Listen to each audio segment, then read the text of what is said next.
આજે આપણે જાણીશું આજીવન ફિટનેસ જાળવી રાખવા માટે શિયાળામાં ખાવાની 11 વસ્તુઓ. શિયાળામાં ક્યારેય ખાવાનું ન ભૂલશો આ 11 વસ્તુઓ. આજીવન ફિટનેસ જળવાશે. 1. લીલું લસણ.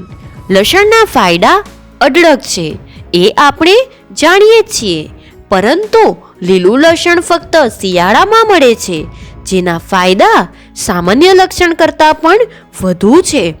એ શરીરનું સમગ્રપણે ડિટોક્સિફિકેશન કરે છે, પાચનને સશક્ત કરે છે. લીલા લસણમાં રહેલા એક્ટિવ કમ્પાઉન્ડ એલિસિન કુદરતી એન્ટીબાયોટિક છે, જેને લીધે ઇન્ફેક્શનથી પણ રક્ષણ મળે છે. એ ખાવાથી શરદી અને ફ્લૂથી બચી શકાય છે. 2. બાજરો. બાજરો એક એવું ધાન્ય છે જે શિયાળામાં ખાવું જરૂરી છે. બાજરાનો રોટલો, ગોળ અને ઘી જેવો ઉત્તમ નાસ્તો કોઈ ના હોઈ શકે. એના લોટમાં લીલું લસણ નાખીને બનાવેલું ઢેબરું અને ઓળો પણ બનાવી શકાય છે. બાજરામાં ખૂબ સારું પ્રોટીન છે, જે પોષણ આપે છે અને શરીરને ગરમાટો પણ આપે છે.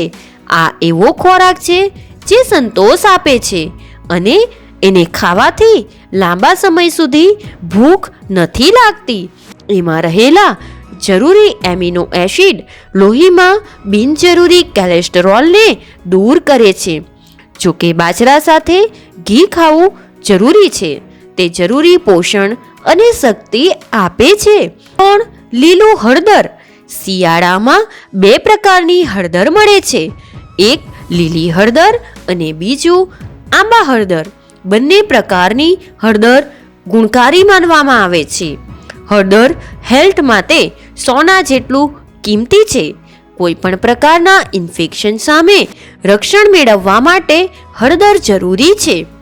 એન્ટીબેક્ટેરિયલ, એન્ટીવાયરલ અને એન્ટીફંગલ જેવા ગુણો હળદર ધરાવે છે અને ઋતુના બદલાવને કારણે આવતી બીમારીઓથી રક્ષણ આપે છે. હાડકાને સ્ટ્રોંગેટ પૂરી પાડે છે અને રોગપ્રતિકારક શક્તિને બળવાન કરે છે. આ ઉપરાંત એમાં રહેલા એન્ટીઓક્સિડન્ટ ઘણા લાભદાયી છે. 4. મૂળો. મૂળામાં ઘણા ડાયટરી ફાઇબર્સ રહેલા છે, જેને કારણે પાચન સંબંધિત તકલીફો દૂર થાય છે. શિયાળામાં કફ અને શરદીની જે પણ તકલીફ રહે છે, અને ખાસ કરીને કફ અંદર જામી જાય છે, એને દૂર કરવાની તાકાત મૂળામાં રહેલી છે. આ સિવાય એમાં ઝીંક અને ફોસ્ફરસ રહેલા છે, જેને કારણે સ્કિન પ્રોબ્લેમ્સ જેમ કે સૂકી ત્વચા, એકને કે લાલ ચાથા જેવી સમસ્યાઓ પણ દૂર થઈ શકે છે. 5. આમળા. આમળા શિયાળામાં મળતું એક એવું ફળ છે જે અત્યંત ઉપયોગી છે. વિટામિન સી થી ભરપૂર છે. આ આમળામાં ફક્ત શિયાળામાં જ મળે છે. તેનો ઉપયોગ દવા તરીકે પણ થાય છે. આમળાની આમ તો અઢળક વાનગીઓ આપણે બનાવી શકીએ છીએ, પરંતુ હકીકતે જો એનો ફાયદો લેવો હોય તો એને આખું જ ખાવું જોઈએ. આમળામાં રહેલું વિટામિન સી વોટર અને એર સોલ્યુબલ છે, એટલે કે જો એ પાણીના સંપર્કમાં આવે તો એ ઉડી જાય છે, અથવા હવાના સંપર્કમાં આવે તો પણ ઉડી જાય છે. સવારે ઉઠીને એક આમળું તરત ખાઈ લેવાથી શરીરને બેસ્ટ પોષણ મળે છે. અને બને તો મીઠા કે હળદરના પાણીમાં પલાળશો નહીં, એમનું એમ જ ખાઓ. 6. લીલા પાનવાળી શાકભાજી. મેથી, પાલક, ફુદીનો, તાંદળજો, મૂળાના પાન જેવી કેટલી ભાજીઓ શિયાળામાં મળતી હોય છે. આ ભાજીઓ આમ તો બારેમાસ મળતી હોય છે, પરંતુ જે ઋતુમાં એ ભરપૂર ખાવી જોઈએ એ છે શિયાળો. આ ભાજીઓમાં ઘણું પોષણ છે. એના ઉપયોગ અલગ અલગ રીતે કરી શકાય છે. રોટલા, પરાઠામાં નાખીને કે પછી એનું શાક બનાવીને ખાઈ શકાય છે. આ ભાજીઓમાં iron, vitamin C, vitamin A ભરપૂર માત્રામાં હોય છે. આ ઉપરાંત એન્ટીઓક્સિડન્ટ પણ ભરપૂર માત્રામાં હોય છે. 7. તુવેર, વટાણા, વાલ, લીલા ચણા. આ પ્રકારની બિયાવાળી શાકભાજી ફક્ત શિયાળામાં જ મળે છે. આજકાલ લોકો એને ફ્રીઝરમાં આખું વર્ષ સાચવે છે. આ બિયાની ખાસિયત એ છે કે એ સુપાચ્ય પ્રોટીન ધરાવતી શાકભાજી છે.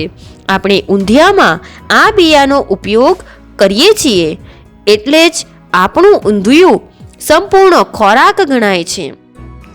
શાકાહારી લોકોને પ્રોટીન દાળ, કઠોળ કે દૂધની બનાવટોમાંથી જ મળે છે, પરંતુ આ પ્રોટીન કરતાં શાકભાજીમાંથી મળતું કૂણું અને સુપાચ્ય પ્રોટીન અત્યંત ગુણકારી છે.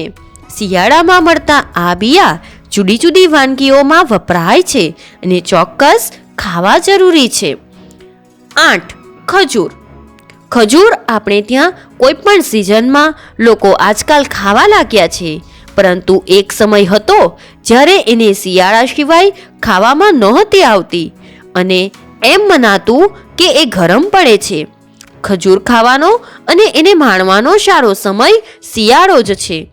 ખજૂર ઘી વગર ખાવી યોગ્ય ગણાતી નથી. શિયાળામાં તમે ખજૂર ખાઓ અને ઘી વગર ખાઓ એ બરાબર નથી. જો ઘીમાં સાંતળીને ભાવતી હોય તો એ રીતે ખાઓ, નહીતર એમની એમ જ લેવું ઘી સાથે. એમાં બોળીને ખજૂર ખાઓ. ખાસ કરીને બાળકો માટે એ અત્યંત પોષણ આપનારું છે. 9. તલ. તલ એક એવા પ્રકારનું બીજ છે જેમાંથી આપણને ઘણી સારી ક્વોલિટીની ફેટ્સ મળે છે. એમાં ખૂબ સારી કક્ષાનું પ્રોટીન પણ રહેલું છે. આમ એમાંથી એવું પોષણ મળે છે જે પાચનની પ્રક્રિયાને ઘણું બળ આપે છે. તલ ખાવાથી શરીરનું તાપમાન જળવાઈ રહે છે.